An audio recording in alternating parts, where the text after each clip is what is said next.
Halo guys, assalamualaikum warahmatullahi wabarakatuh. Apa kabar? Semoga teman-teman dalam keadaan sehat walafiat. Salam buat keluarga teman-teman di rumah. Salam sepak bola.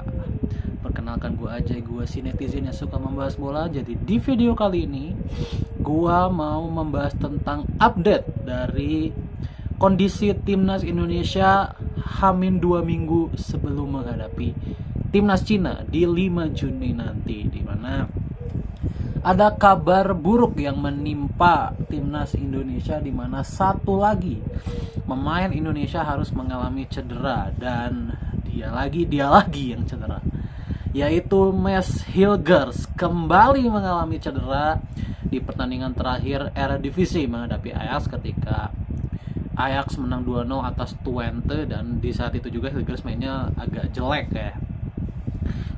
melakukan satu blunder yang fatal. Dan Hilgers harus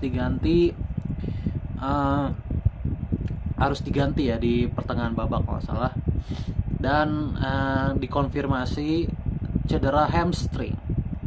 Ya, dikonfirmasi cedera hamstring. Jadi ini kabar yang cukup buruk, ditambah Twente juga masih akan bertanding ya menghadapi Nijmegen dalam perebutan tiket playoff UECL. Jadi Hilgers dan Verdong berarti ya, kan namanya Nijmegen berarti ada Verdong ya.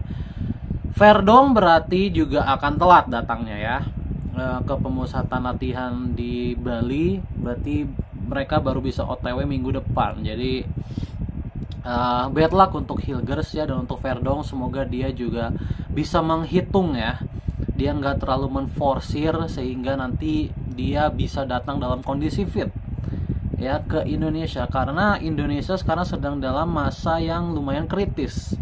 Ragnar cedera, Marcelino tidak bisa main, Martin Paes tidak bisa main, Kevin Dix diragukan cedera. Dan sekarang ketambahan lagi guys, bukan hanya Mads Hilgers yang cedera, tapi Sandy Walsh pengganti dari Kevin Dix pun ikut-ikutan cedera. Jadi ini menjadi situasi yang sangat tidak baik di kubu timnas Indonesia. Situasi yang sangat tidak baik. Beruntungnya Eliano Reinders itu sedang dalam peak performa dan dia tidak mengalami cedera. Jadi sebenarnya di balik ada Kevin Dix yang cedera, Sandy Walsh cedera, masih ada Eliano Reinders di sektor kanan. Tapi sekali lagi ini membuat kedalaman kita menjadi tidak gemuk. Ya kalau Eliano misalkan terganggu juga, nanti cuma sisa Asnawi yang ada di bek kanan. Jadi ini menjadi kesulitan tersendiri untuk timnya Kluivert. Sekali lagi ya, Hilgers dan Sandy Walsh ini kan dua pemain yang penting ya untuk kedalaman squad. Jadi akan sangat merugikan untuk dalaman tim. Memang kita masih punya trio yang tangguh, Rizky Ridho, Hubner, Izes gitu ya. Kemudian di kiri juga Verdong dan Dean James juga udah pulih dari cedera ya. Di tengah juga tidak ada masalah, cuma Marcelino aja yang nggak bisa main. Di depan juga tidak ada masalah, Ole Romani tidak ada masalah. Ole Romani juga kabarnya hari ini udah bertolak ke Indonesia ya, hari ini ya katanya sudah mulai OTW ke Indonesia. Jadi mudah-mudahan pemain yang sudah sampai di Indonesia itu langsung bonding satu sama lain supaya tercipta chemistry ya untuk menghadapi pertandingan nanti. Jadi ini situasi yang sangat buruk ya, bisa dibilang. Mads Hilgers cedera menghadapi Ajax, kemudian di Sandy Walsh cedera juga, diganti di menit 85 ketika Yokohama kalah ya 1-2, dan Yokohama makin terbenam di dasar klasemen Liga Jepang. Ya bad luck ya untuk Sandy Walsh. Mudah-mudahan Sandy Walsh masih bisa bermain ya. Mudah-mudahan Sandy Walsh masih ada gitu ya. Karena sekali lagi Kevin Dix kan diragukan, Sandy Walsh sekarang diragukan. Mudah-mudahan Eliano juga tidak diragukan ya, sehingga Eliano bisa menutup sayap kanan yang ditinggalkan. Gue bukannya tidak percaya dengan Asnawi ya, tapi kita sudah tahu sendiri di level Asia Asnawi sangat tidak konsisten ya, kadang mainnya bagus, kadang mainnya jelek gitu ya. Dan ketika dia sedang jelek mainnya, Kalian lihat sendiri menghadapi Cina di pertandingan di Cina. Itulah yang terjadi kalau Asnawi main jelek. Passingnya nggak jelas, crossingnya nggak jelas, pergerakannya juga nggak jelas gitu ya. Jadi akan sangat worry kalau harus Asnawi yang main di situ. Jadi gua merasa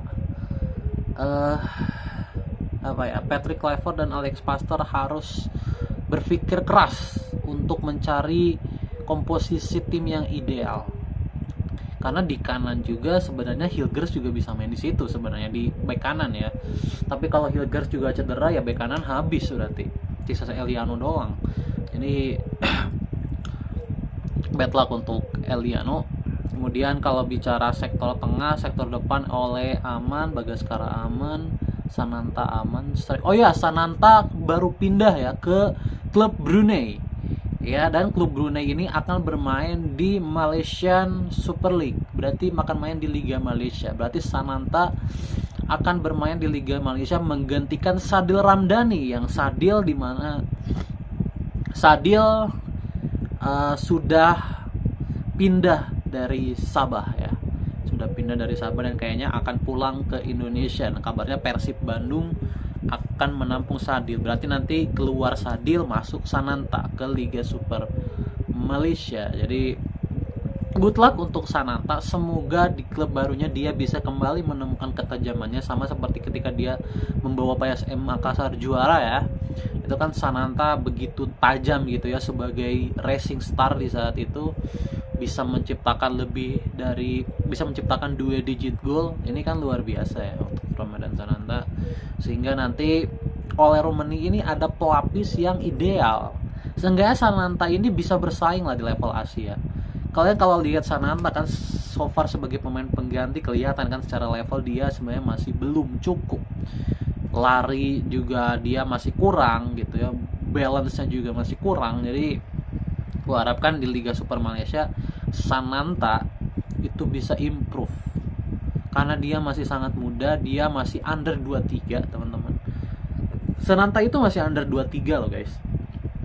Meskipun dia udah lama ada di timnas, dia masih under 23. Dia masih 22 apa 20. Kalau nggak salah tahun ini dia 23 tahun deh Sananta. Jadi di U23 pun dia masih bisa digunakan. Jadi we'll see, kita lihat Sananta akan seperti apa ya. Karirnya akan kemana, dan gua cukup worry juga dengan Strike dan Nathan Joaon. Sekali lagi ya, Strike tidak mendapatkan menit bermain sampai Liga Australia selesai. Nathan Joaon kabarnya akan dipertahankan oleh Swansea, tapi melihat performanya yang seperti ini, gue nggak yakin Nathan akan bermain di musim depan. Paling dia kelempar lagi ke usia muda, atau nanti bakal mengisi aja untuk Carabao atau FA gitu ya kan. Aduh, jadi ini adalah situasi yang cukup rumit yang dialami oleh timnas Indonesia, dan semoga visionya timnas Indonesia ini bisa bekerja keras untuk mengembalikan minimal Kevin Dix bisa dimainkan. Kalau Kevin Dix bisa dimainkan, ini menurut gue solve problem menurut gue untuk mengisi sektor kanan. Kevin Dix bisa dimainkan, itu kuncinya. Jadi semoga visio dari timnas bekerja keras, karena Kevin Dix dipanggil kan. Oke.